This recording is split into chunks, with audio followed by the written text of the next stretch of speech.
Hello. Welcome back to a brand new week. Today is Monday that I am releasing this episode. And on a Monday, we talk about goal setting, vision, your wish list, making a plan, making it happen. All of those big dreams are absolutely welcome in this space. I wanted to document this and really unpick it with a 44-year-old's mind, even though it seems my 4-year-old self was really switched on about these things. Obviously, I didn't have the terminology to be able to articulate this, and I'm very much looking at it in terms of hindsight. But I remembered the moment that I'm going to describe so clearly. So the moment is this, 1985, around Christmas time, so a little over 40 years ago. We had just moved house and I was just four, and my brother would have been about 6 months. You know that moment where a baby is suddenly on the move or sitting and wobbling. And I just think about my mum at that time. You know, my dad would have been at work, 2 kids, probably lots of family would have come for Christmas.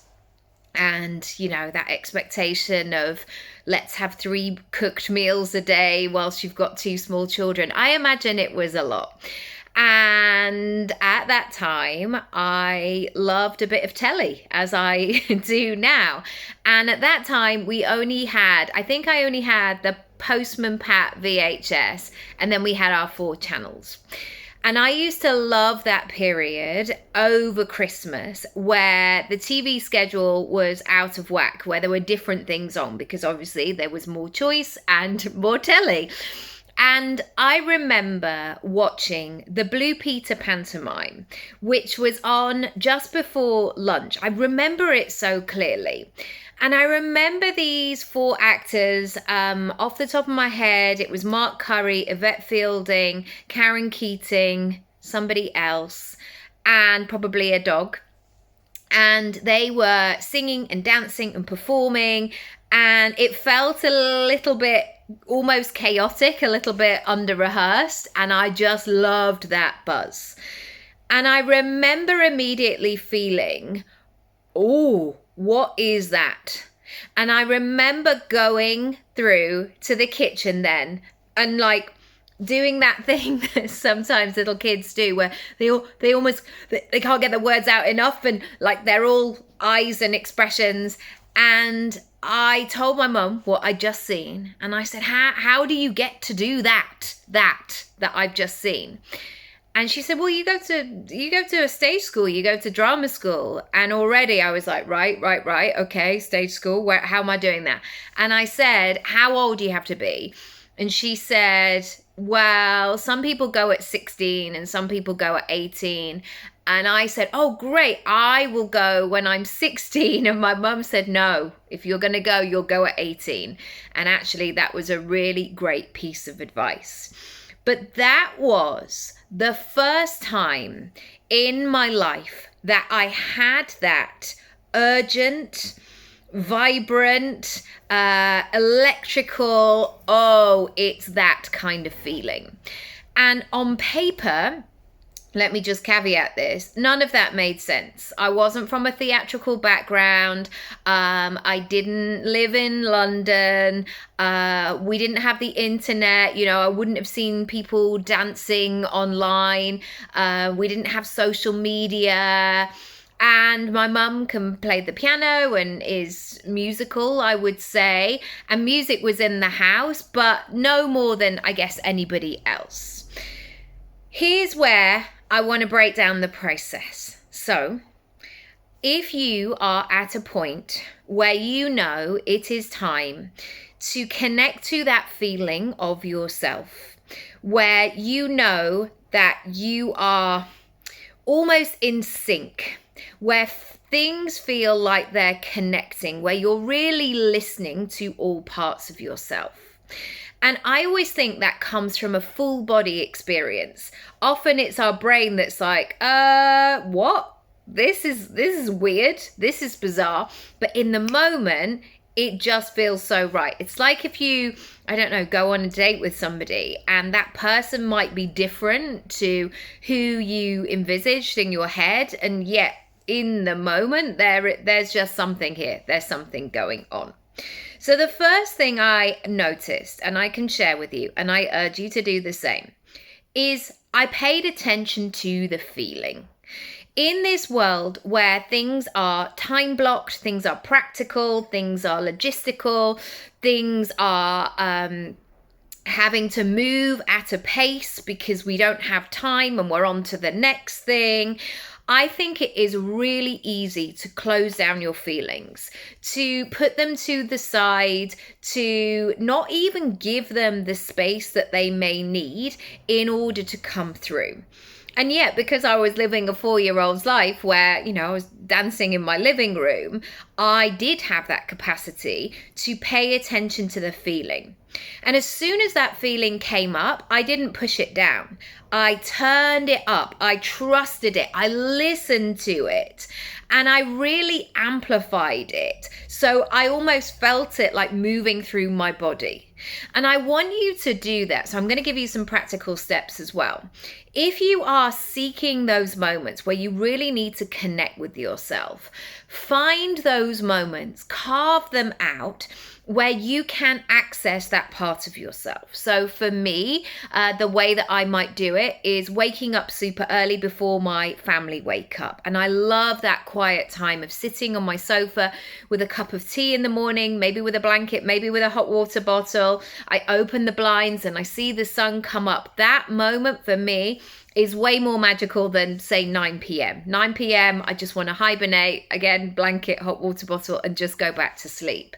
Another thing that really works for me is going to Hampstead Heath or Primrose Hill or Highgate Woods, just being in that kind of nature place of changing my perspective.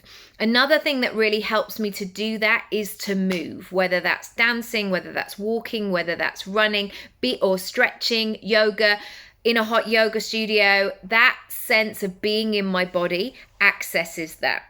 Because then what happens is when you create that space, those feelings can come to the surface and you're not pushing them down and pretending that they don't exist. The second thing I did, which again makes no sense, I chose to believe that it was possible. And I had a sense that if they were on the telly, these people doing that, they were showing me it was possible. And if they can, so can I. And again, I didn't have any context in my 4-year-old brain in 1985. I didn't know anything about these people.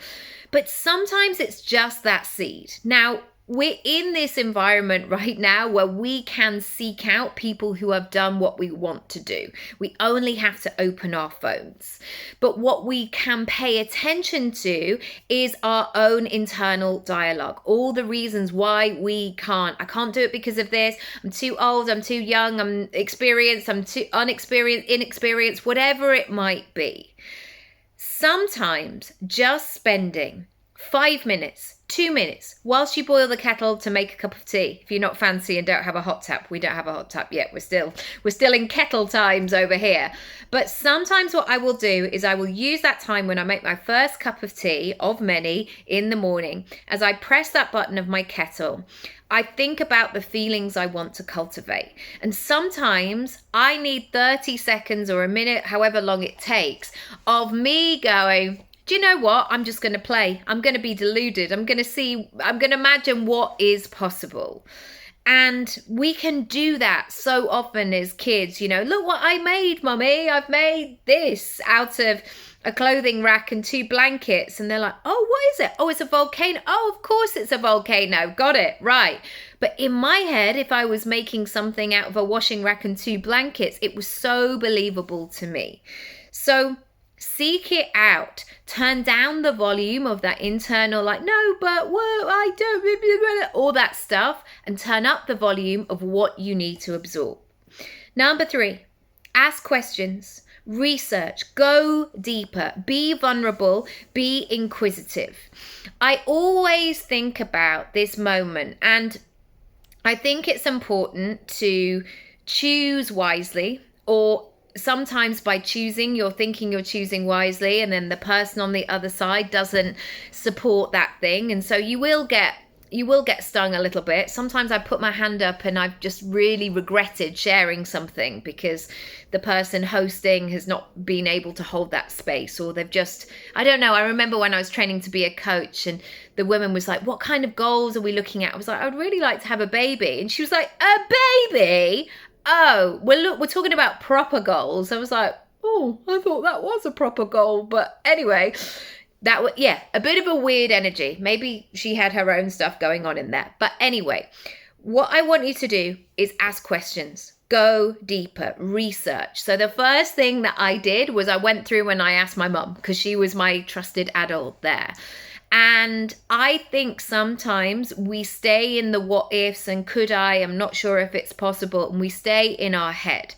Ask questions early. You don't have to commit. You don't have to say yes. You don't have to fully, change your life and burn everything down and start afresh. You can just begin to ask questions. And you can do it in a playful, inquisitive way of like, what would happen if, or like, I wonder how much this is. Begin the process right now. Number 4. Get familiar with the next milestone.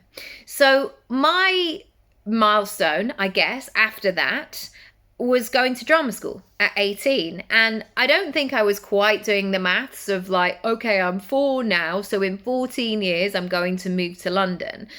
But there was something about that milestone. I was like, okay, so that's what I'm working towards. That's what feels really good. And again, it's like, isn't she very early to be deciding those things? I often think about all the things I do not want to do. And I would have known that from being a kid. Like, I do not want to, I don't know. I always think I don't want to ski. Skiing for me, it just feels cold and I don't know. It's just not my thing. And that has always been the case. So I want you to think about what this milestone is for you. And I would also suggest that 14 years for the next milestone is probably too long. But what happens is these lofty dreams of, say I had dreams of like, oh, one day I'd love to be on the telly. That's really, really floaty. So see if you can nail it down. Number 5. I got ready to show up and do the work. I have noticed over the last 40 years, but over the 25 years that I've been doing this professionally, a lot of people love to talk. They love to talk about the big dreams and what they'd like and be in that conversation.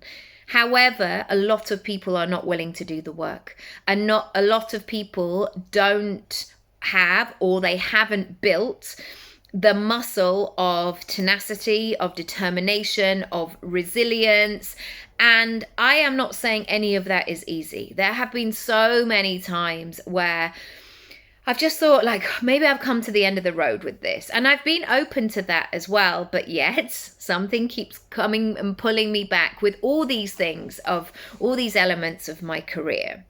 And I think that there is, in this manifestation land chat, so much emphasis on ask and it is given. I mean, there's a book about it. Just ask and it is given.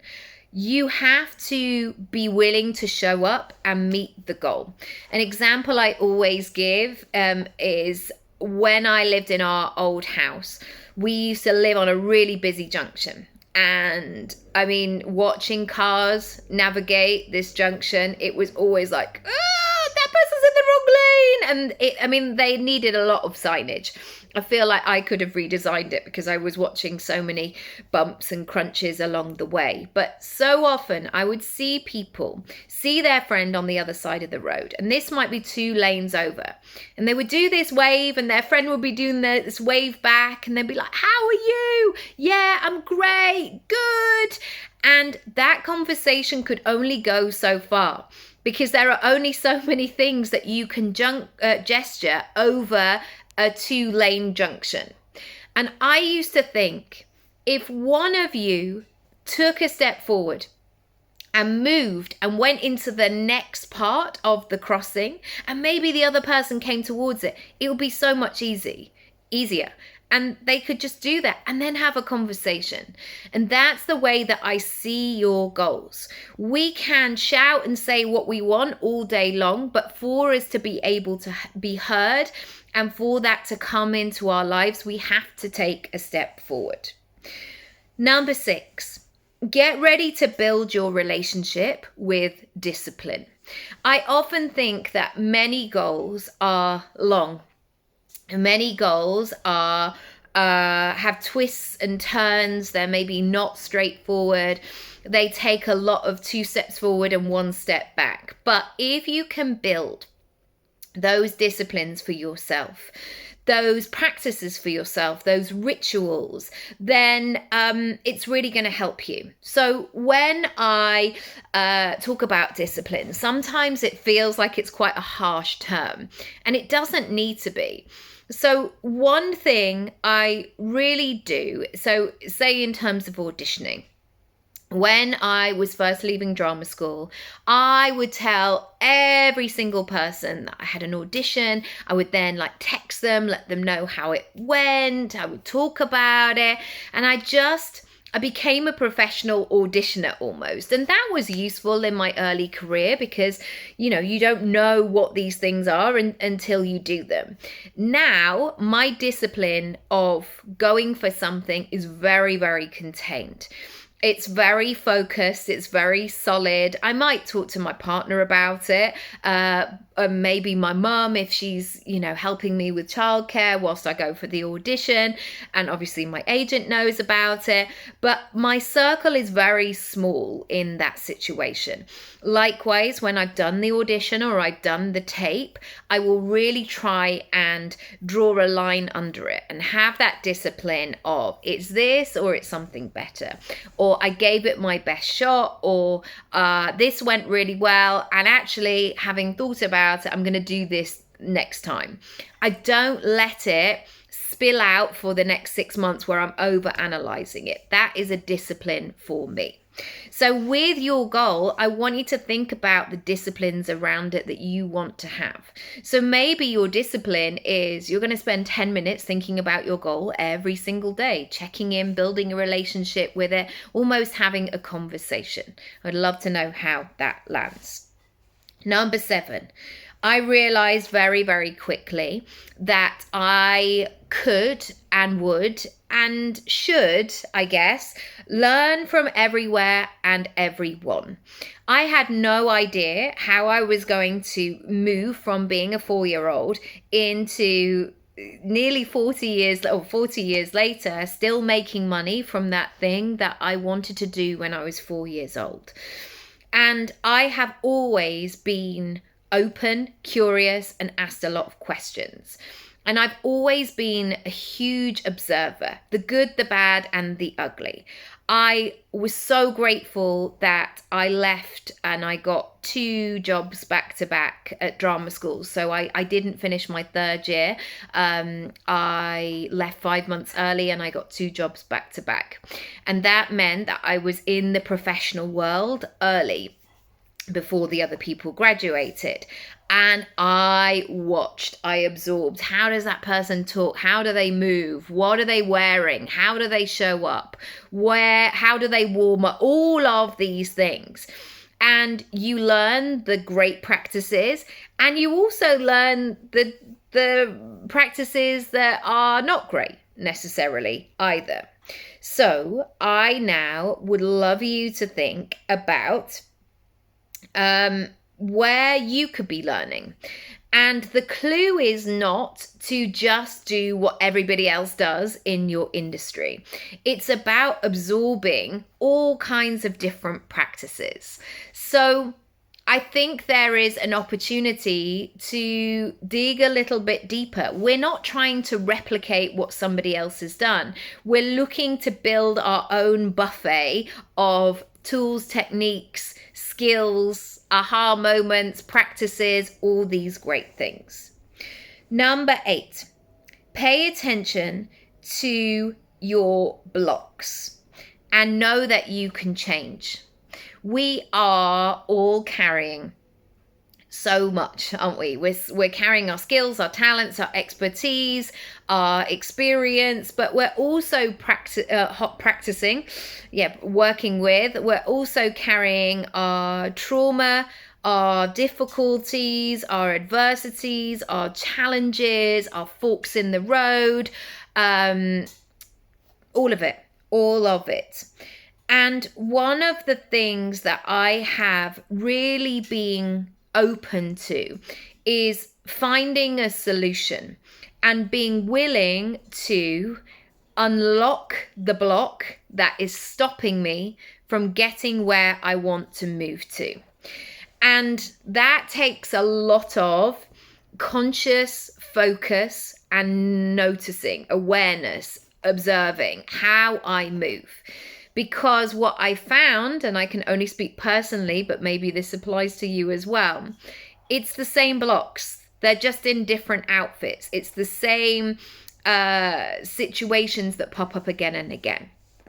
And I have always been willing, and I guess through coach training as well, but I've always been willing to say, can I let this go? Do I need to hold on to this? Does this need to be part of my identity?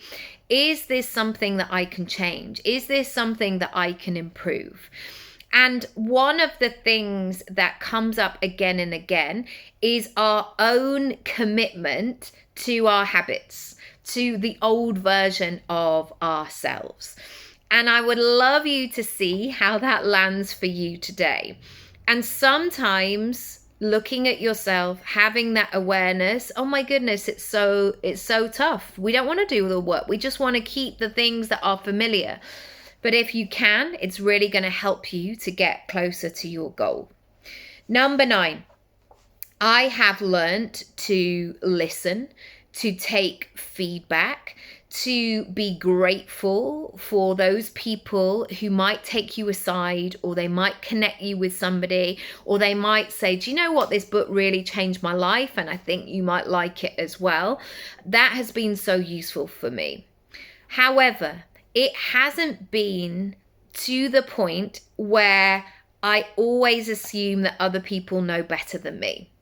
And I always use my discernment, as in what my instinct is, what feels good in my body, as to whether or not I'm going to listen to something or take it on. And I think that one of the things people might do, and I've seen so much, is they're always outsourcing their responsibilities and their decision making. So I have been to, lots of workshops about acting. And somebody would put their hand up and go, what do you think is a good headshot? And the casting director might say, well, these are my 3 things that I'm always looking for in a headshot. And then you see the person's face fall and they're like, oh no, but last week I asked somebody and they contradicted that. And then the week before they said something different. So now I've got 9 pieces of information that I don't know what to do with. Instead of saying, what frame of mind do I need to be in order to shoot the best headshot? Can I be in integrity with my decisions? And if I can, what do I need to do? Equally, sometimes, and maybe you've been in trouble for this, like I have, you've been told by a teacher who clearly has their own pain going on, what you should be doing, or they've made you feel bad when actually they shouldn't have been using their position in that way. We've all had experts who have dressed it up as like, oh, I'm here to help you. And actually their intention and their way of doing it is not that at all. So pay attention to the feedback. Equally, if somebody is telling you your blind spot and where you keep coming unstuck, listen to them, because there's so much value in there. Number 10, how are you going to strengthen your belief, vision, possibility? And are you willing to go there and do it again and again and again? When I was 4 years old, up until 18, when I finally got my place and I was beginning that next path, I would say 85% of people I spoke to about this, or if it came up in conversation, 85% of people told me I shouldn't do this dream. I shouldn't be too ambitious. I'll only get rejected. It's a hard business. It's very competitive, you know. What makes you think you can do this? Being on stage is lame, or whatever, like the 90s slur was. All of it. And most people told me not to. And yet, I knew it was exactly the right path. And 40 years later, I still feel exactly the same. Can I be an actor all day long, every day? No, I can't. Are there other things I want to do alongside being an actor that I love doing as well? Absolutely. I love speaking. I love coaching. I'm going to get a gardening project on this year. I love cooking. I love spending time with my family. Like, there are so many other elements of everyday life that really make my heart sing in the same way. I learned from an early age that I had to protect this goal, because even when everybody else, 85% approximately, were telling me, you can't, you shouldn't, you wouldn't, I wouldn't advise it, whatever, everything in my body was saying, no, you're right. You're right. Listen to yourself. So I learned some polite phrases, or some like nice kind of polite smiles, to keep that feedback, that kind of conversation, I guess, at a distance. So I could build that sense. Makes me feel emotional just thinking about my little version of myself. So I could keep that dream really lively in my head. And I didn't have an altar or anything like that, but I would think about it all the time, you know, whether I was in the bath or whether I was like going to sleep, or I draw pictures about it, and I think about it all the time. And that's what your big dreams are going to require of you. Your big dreams are going to require you to step up, to advocate for them, to amplify them, to take care of them, to nourish them. That's how they're going to come through. You'll always get feedback. You'll always get, oh, but well, you know, always. People love to give their opinion, but opinion is not fact. And often the fact will come from you. Your body, your instinct, your intuition, your sense of like, oh, this feels good. This is the path that makes sense for me. I would love to hear your thoughts, feedback, if you wish, and let me know what resonated for you. Thank you so much for watching. Sending you lots of love, and subscribe if you want to talk about goal setting. If you want to build something, send me a message. I would love to hear from you. The way that we can move forward is by booking in a call. We can have a conversation, and I'd love to hear what you're cooking for this year. Lots of love.